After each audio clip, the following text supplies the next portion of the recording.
Sarap mong panoorin, tawa ako ang tawa. Pero bakit sa dulo gusto kitang sabunutan na? Nakakatuwa ka, wag lang sobra, baka ma-unfollow kita. Diba? Kauyam ka talaga. Kauyam ka talaga. Pag-umpisa ng video, solid ang intro.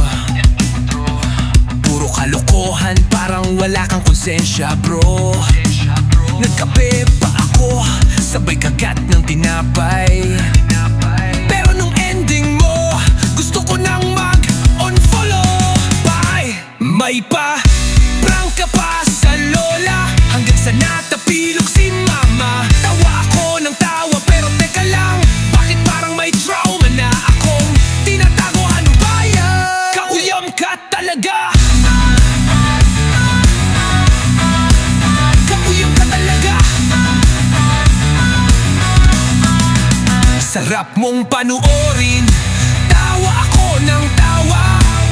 Pero bakit sa dulo gusto kitang sabunutan na?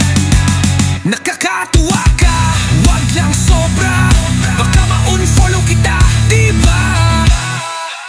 Kauyam ka talaga.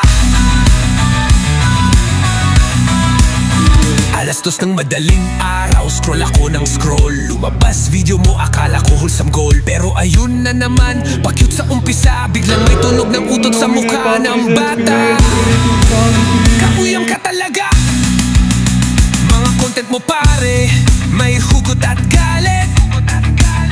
Pero sa ending, viewers mo napapaalit.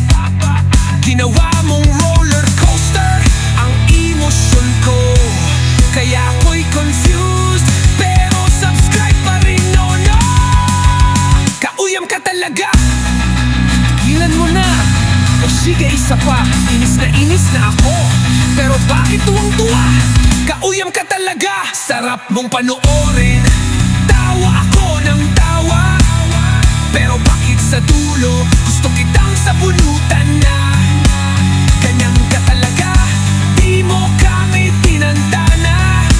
Content mong nakakainis, pero ganyan ka na.